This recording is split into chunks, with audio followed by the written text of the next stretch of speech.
take less than half an hour, right? Okay.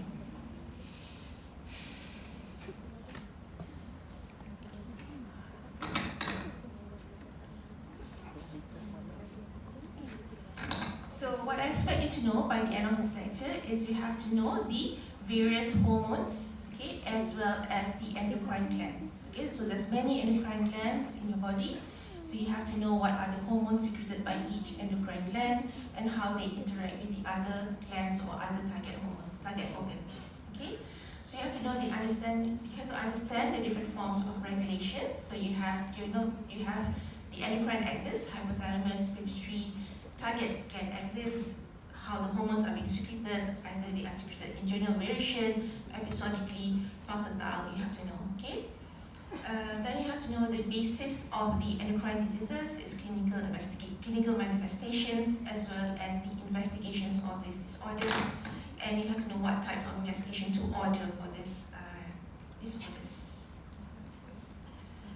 Okay, so the major endocrine glands that you have to know: hypothalamus, pituitary, thyroid, parathyroids, adrenals, and pancreas. Okay, so ovaries and testes, or your reproductive organs, are also considered endocrine gland, but they will not be covered in this module as you have reproductive module, right? But don't forget, they are considered as endocrine glands. I won't go into detail in the characteristics of hormones because this will be covered by Dr. Rafida under the physiology lectures. Okay, but you have to know that hormones are basically chemicals which are produced by the endocrine gland, and they act at a distant site of their release. Okay, these hormones are bound to proteins. Okay, so they require a carrier protein to travel in the blood system. Okay, and examples of these binding proteins are thyroxine binding globulin, which binds to, as the name suggests, thyroxine. Thank you. Sex hormone binding globulin, it binds to which are testosterone as well as your estradiol. Okay. Cortisol binding globulin binds to cortisol, and you have IGF, insulin-like growth factor binding proteins, which binds to growth hormone as well as IGF-1. Okay. But there are less specific binding proteins which can bind to any hormones, which are your albumin and pre-albumin.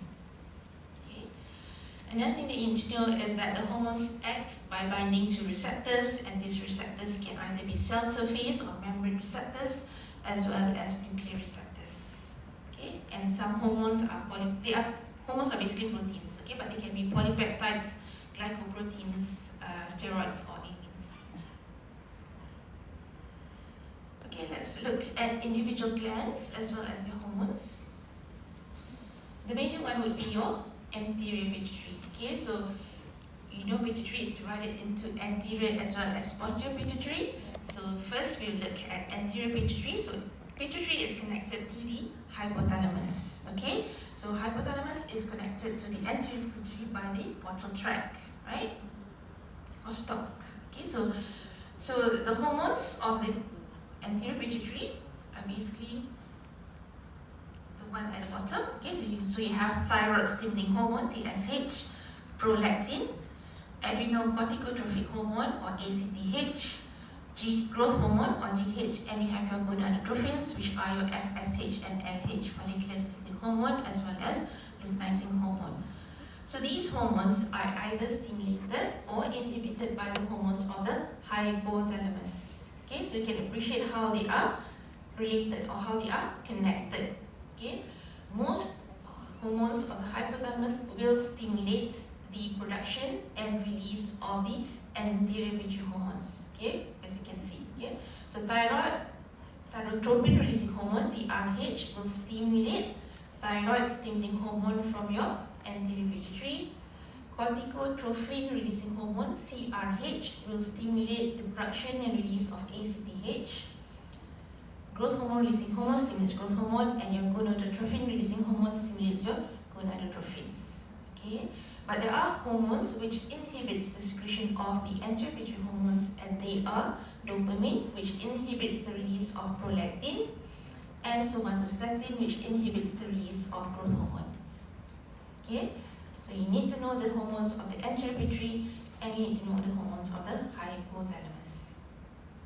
Okay, so esok dia tanya juga soalan. Okay, next we move on to the hormones of the posterior pituitary. Tak banyak, okay. The thing that you need to know is that posterior pituitary do not produce hormones. They are produced in the hypothalamus, but they are stored in the posterior pituitary. Okay, so they are released from the posterior pituitary, but they are not produced by the posterior pituitary. Okay, and they are oxytocin and antidiuretic hormone, or the older name is vasopressin. Okay, so now move on to thyroid gland. Simple, straightforward. Thyroid gland. Thyroid hormones are your thyroxine and triiodothyronine T4 and T3. Okay, so these, when we say thyroid hormone, we are referring to thyroxine and triiodothyronine. Okay. Calcitonin is also produced by thyroid gland, but it has a very minor role in humans. Okay, humans it tak banyak function, but in certain cancer of thyroid, calcitonin is being released. Okay. So characteristics of thyroid hormones and calcitonin are different. Okay, parathyroid gland, also simple, secrete parathyroid hormone, straightforward.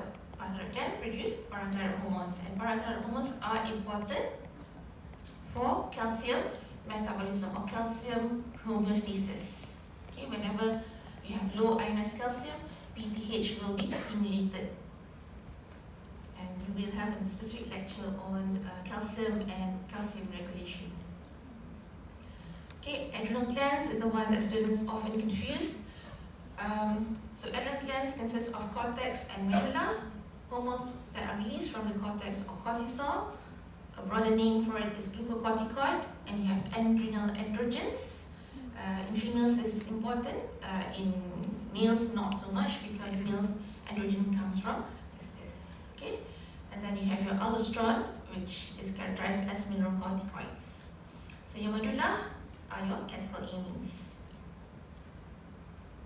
Okay, pancreas, I'm sure you know.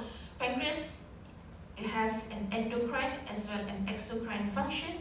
Exocrine function, I'm sure you have learned it in your elementary module. Okay, so now we will only concentrate on the endocrine part of the pancreas. Okay, and it's secrete insulin and glucagon, which is important in your glucose homeostasis. Okay, gonads, I won't go into detail. Okay, so ovaries, testes, ovaries produce estradiol and progesterone, testes produce testosterone. Okay, this you have to know, okay, which I'll be covering, but Dr. Rafida may cover it as well in more detail. Okay.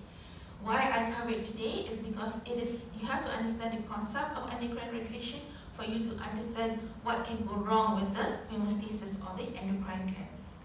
Okay. So secretion of the hormones from the endocrine gland is, as you can see before in the previous slides, it can be under positive feedback and negative feedback. Okay, some hormones stimulate the release of other hormones, while the other hormones can inhibit, okay, the secretion. So positive feedback and negative feedback. Okay, some hormones are secreted continuously, some hormones are secreted intermittently. Okay, for example, thyroid hormones, T4 and T3, are secreted continuously. So there's little variation throughout the day. So it doesn't matter when you want to take blood, the level will be similar throughout the day. In contrast, there are hormones which are secreted in pulsatile fashion. Okay, meaning it's rather erratic. Okay, so if you just take one single measurement, it will not represent the patient's disease state. Okay, so a good example of a hormones which varies throughout the day is your growth hormone. Okay, some hormones exhibit biological rhythm. Okay, so cortisol, example, is secreted in diurnal variation. Okay, or it exhibits circadian rhythm. So what it means is that it is secreted highest in the morning as you wake up from sleep, and it is lowest in the at the night, evening. Okay, late during the night. So tinggi masa you bangun dan rendah masa you tidur. Okay. So menstrual cycle is also another example of biological rhythm. Okay, so depends on the female's menstrual cycle, it varies. So macam kalau if we measure gonadotropin, FSH and LH, which is prolactin, whether it's in luteal phase or is it follicular phase. Right? So certain hormones are elevated during stress. A good example is cortisol. So when you are stressed, for exam and all that, your cortisol level will be elevated. And certain hormones are increased during sleep, for example, growth hormone and prolactin. Okay, so this is an example of the hypothalamus pituitary target gland axis. So you can replace target gland with any target glands lah. Okay, for example, I'll give you an example. So hypothalamus, let's give an example of hypothalamus pituitary thyroid gland axis. Okay, so hypothalamus secretes TRH, thyrotropin releasing hormone. So TRH will then stimulate anterior pituitary to produce TSH, good, and TSH will act on thyroid gland to produce thyroid hormones. Okay, so the thyroid hormones then inhibits anterior pituitary, okay, exerts a negative feedback to the anterior pituitary as well as the hypothalamus. So that is called negative feedback. So that is how your body or our body maintains the hormones in a normal level. Okay, so your body, your anterior pituitary and hypothalamus know that you have sufficient thyroid hormones in your body, so it will stop producing TSH and it stops producing TRH. So all your hormones will be in balance. So sama juga, you can just practice.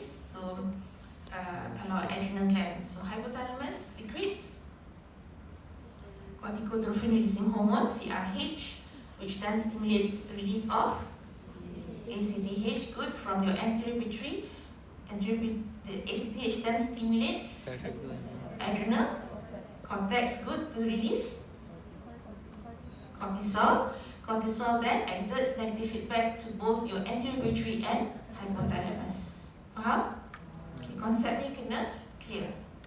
Okay, clear from now. Okay, sebab bila we go on to diseases, ada banyak diseases, then you will be confused. Okay, so be clear from the start. Okay, so this is what I mentioned before about general variation, episodic secretion of each hormone. Okay, if you can appreciate the purple line, nampak kan purple line tu? Okay, so what kind of hormone is it? How is it secreted? The answer is there lah, but how is it secreted? Can you appreciate this diurnal variation? Diurnal mean dua kan? Diurnal variation. Can you appreciate this diurnal variation? Satu tinggi, satu rendah. Nampak? The purple line. Okay, so that's diurnal variation or circadian rhythm lah. Okay, so you can see that at 6 a.m. it peaks, kan? 6 a.m. it peaks, it's the highest, and then at midnight it slowly falls down and it reaches the lowest level reaches nadir at midnight. Okay, so diurnal variation dua. Okay, and then hormone B, which is a black line. Can you appreciate the black line? Dia tak ada variation pun, it's static, consistent throughout the day. Okay, an example of that would be your thyroid hormone, so TSH, consistent. Can you appreciate that? Okay, and then the white line, hormone C, is very erratic kan, tak tahu dia boleh naik ke, boleh turun ke, it varies widely throughout the day.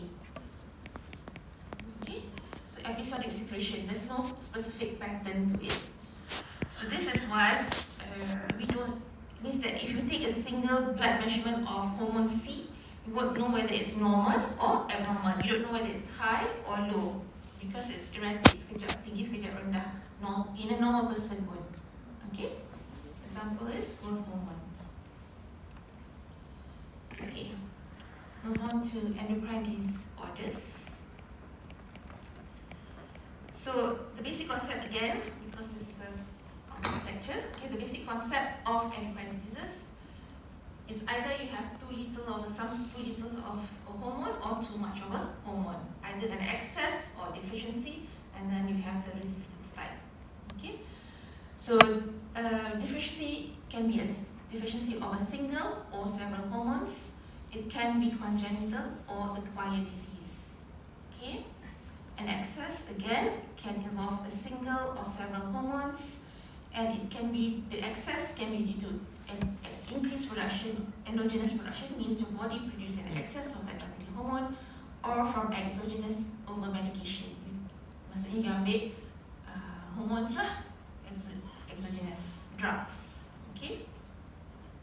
And then you have disease which is due to resistance to the action of the hormones. A good example of this is type 2 diabetes mellitus, okay, where the receptors are resistant towards insulin action. You may have sufficient insulin, but the insulin cannot exert its action.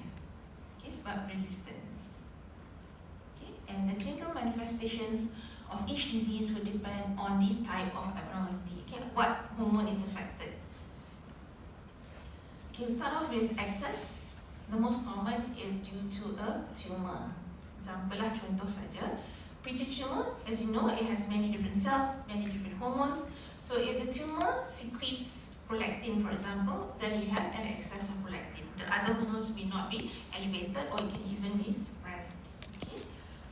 So pituitary tumor, it depends, because the tumor can secrete prolactin, the tumor can secrete growth hormone, ACTH, whatever hormones, and the clinical manifestation will depend on the hormones which is in excess. Okay, if you have an ACTH secrete tumor, maksudnya pituitary tumor tu secrete ACTH.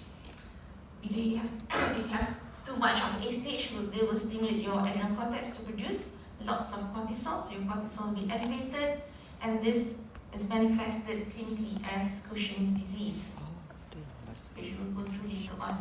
Okay. And then if the tumor secretes TSH, then the TSH will stimulate thyroid gland to produce more T4, then you have symptoms of hyperthyroidism. Okay? And then you have PEN, multiple endocrine neoplasia, where the patient has several tumors. Okay, ada orang satu je cancer, tapi in men, it's a syndrome where they have multiple tumors developing involving various endocrine glands. Okay? So that's tumor. Another group is ectopic hormone production. What it means by ectopic is that the tissues secrete hormones. The tissues which is not necessarily secrete, which is not an endocrine gland, can secrete hormones. For example, bronchial carcinoma. Bronchial carcinoma can secrete ACTH. So bila dia boleh secrete ACTH, the excess ACTH can stimulate your adrenal cortex to produce cortisol, so you get Cushing syndrome as well. And then autoimmune disease, for example, Graves' disease. Okay. So this is the hormone excess due to exogenous administration of hormones. For example, in athletes who wish to improve their performance, they may take growth hormone or androgens, testosterone. Okay. Or in patients on chronic corticosteroids, okay, corticosteroid is cortisol basically, so they can develop Cushing syndrome. Right, so deficiency, okay, using of anything that can destroy the gland, endocrine gland. So an autoimmune disease can destroy the gland, for example, type 1 DM. Okay. The autoantibodies will destroy the pancreas, okay, and then you have your adrenal insufficiency or Addison's disease. It's an autoimmune disease where it attacks the adrenal cortex. Okay, so your endocrine gland can also be destroyed or can be damaged as a result of hemorrhage, metastasis, tumor, or any inflammatory process such as sarcoidosis to the endocrine gland. Okay, so that you can imagine that if your gland is destroyed, then your gland cannot produce hormones. Extraglandular disorders, okay, defects outside the endocrine gland, for example, damage to the renin-producing juxtaglomeralar cells causing hyporenin, hypoaldosteronism, or there is a defect in the synthesis of hormone.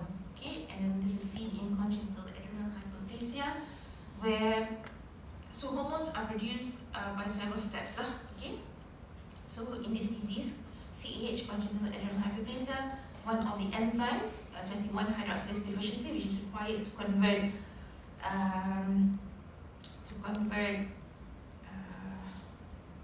androgens or convert steroid hormones, okay, to your cortisol. Your other steroid cortisol is deficient, so 21-hydroxylase deficiency. So you can't produce sufficient cortisol.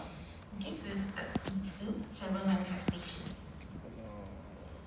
So reasons to hormone, I mentioned genetic defects, defect either in the hormone receptor or to functions distal to receptors, or acquired defect. One example of it is diabetes insipidus, okay, where the hormone is, the receptor is unresponsive towards the hormone. So moving on to examples of endocrine diseases. So these are the hormones that will be covered throughout the endocrine module. Okay. So this is just a summary. We'll go into detail in subsequent lectures. Okay. So I've talked about Cushing syndrome. It's basically a syndrome where you have an excess of glucocorticoid from any cause. Tak kisahlah whether it's from the pituitary, from the adrenal, or from exogenous intake of glucocorticoids. Okay, it's called Cushing syndrome. Patient has central obesity, osteoporosis, mood phase, and so on. Okay, we'll go into detail in later on. So Addison is primary adrenal insufficiency. We have lack of cortisol as well as other cortex, adrenal cortex hormones. Okay. So hypothyroidism, excess of thyroid hormones, hypothyroidism, deficient thyroid hormone. Okay, so and the clinical features you need to know, and so on. So these are diseases that will be covered throughout this module. Okay. So the clinical features depends. Okay, some endocrine disorders can have such profound effects on your body that it presents with specific clinical features. So when we look at the patient, we can straight away say that, oh, most likely that the patient has this particular disease. Okay, so ada specific features lah. So these are some of the examples of disease. So you have depan tadi. Aziz nak pen Aziz.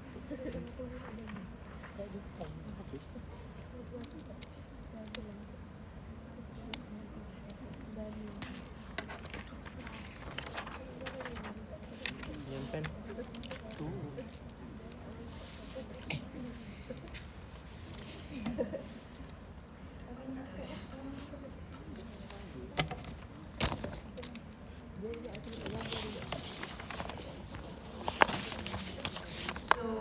This is Cushing syndrome, where this is a buffalo hump.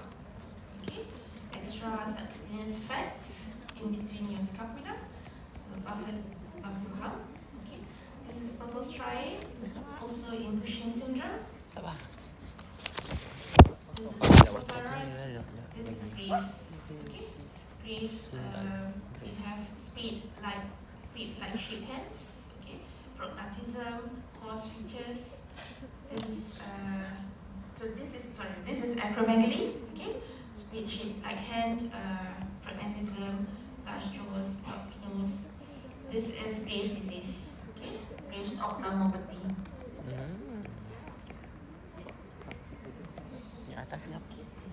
So once you suspect that the patient has a particular disease, then you proceed with investigations. Okay, so investigations is related to support the diagnosis, okay, and hormone treatment.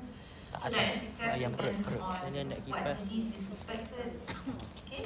So lab test that you can do is basal or baseline. We take a baseline level of the hormones, usually in the morning in the fasted state. If that is increased or that is reduced, then we can proceed with dynamic testing. So dynamic testing means that we either give a drug to either stimulate or to suppress a particular hormone. So if the disease is due to an excess of hormone, then we do a suppression test. If the disease is due to a low hormone, okay, a deficient hormone, then we Muka do tak mati endocrine je. test, stimulating test. So it's the opposite. Okay, kita nak tengok whether, we want to see whether your body has Dia reserve buat stiker tu. to produce that particular hormone. Buat stiker. Jahat ke? Okay. So this just summarize the relationship between the target hormone level and pituitary hormone level in normal and disease Baik state. tau, kesian Dania. So because of the axis Dania I pun mentioned makhluk Tuhan before, juga. so your target hormone level is normal and your pituitary hormone is level, not Kan, is normal. Dania. So it maintains in a Dania. homeostasis, okay, normal level. Kan makhluk Tuhan juga kan. Say for example, you have a disease of the thyroid, disease of the pituitary, anti-pituitary. So anti-pituitary cannot produce particular hormone. Okay, so what do you expect the target hormone level to be? Buka nama Dania. Low. Okay, why? Kat sekolah. Sebab apa low? Katakan pituitary failure, your pituitary is not Sekolah dengan functioning. Nabi Mukri kan. So what happened to your target hormone? Dania. Low, tapi sebab apa low? Kat sekolah Because dengan there Nabi is no Mukri ke dulu. stimulation. Good. Okay, so you have low pituitary hormone level, low target hormone level. Okay. Okay, so for example, if your target gland is damaged, for example, katakan your thyroid gland is damaged, okay? So what do you expect the pituitary hormone level to be? Okay, why? Why? This one kan, katakan thyroid hormone you damage, thyroid gland you damage. Okay, so you cannot produce thyroid hormone. So what do you expect the pituitary hormone level to be? High sebab apa? Why? Because? Again, someone saying because there is no negative feedback. So your thyroid hormone cannot exert a negative feedback to your pituitary. So your TSH will be high. So your pituitary, sebab dia tak ada negative feedback, right? So your pituitary thinks that you don't have sufficient thyroid hormone, so it keeps on producing. Okay, so lack of negative feedback. Okay, resistance is, for example, in diabetes mellitus lah, type 2DM.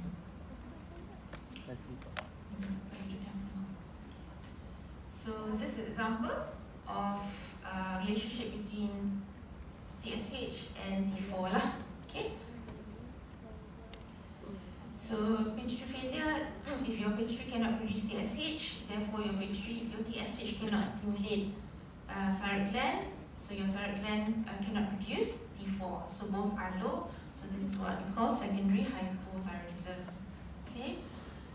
If your thyroid gland is damaged, so your thyroid gland cannot produce T4, so there's lack of negative feedback towards your anti-pituitary, so your TSH will keep on secreting. That's why your TSH is high. There are diseases called resistance to T4 action, okay, meaning that your thyroid gland can produce thyroid hormone, but the thyroid hormone cannot act on its receptors. So resistance to T4 action. Okay, so bila resistance to T4 action, that thyroid hormone also cannot bind to the thyroid hormone receptor on the anterior pituitary. So that's why your TSH is also high. Okay. Autonomous secretion you need to know, okay?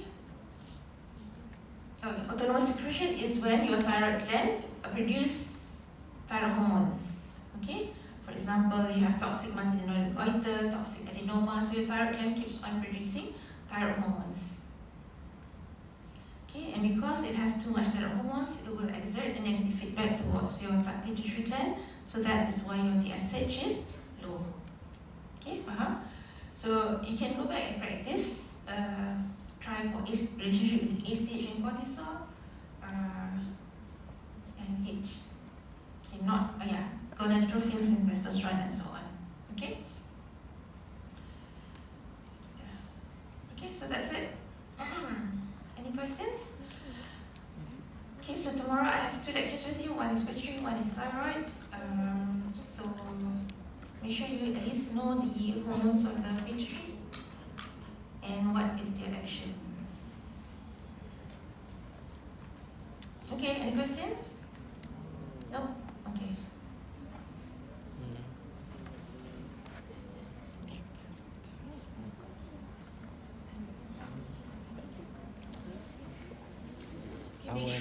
sign your attendance sheet. Okay, make sure that everyone sign the attendance sheet. If you are on MC or you have time sticker whatsoever, please submit the original MC or time slip to me. Okay, not a scanned copy or not a photocopy. Okay.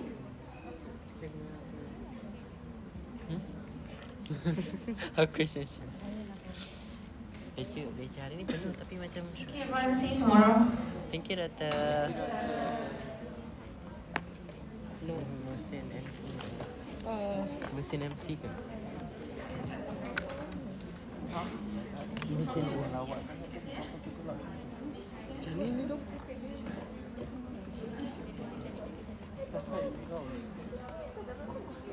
Kau dah gelap.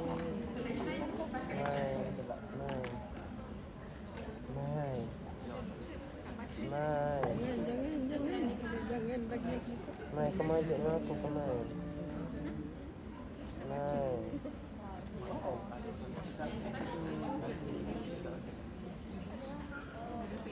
Mai.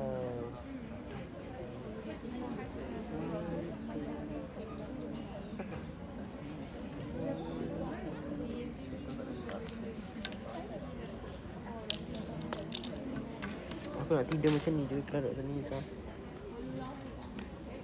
Salah nak panggil nama aku ke apa ke. Gila makan. Lagi makan. Dia dah bagi.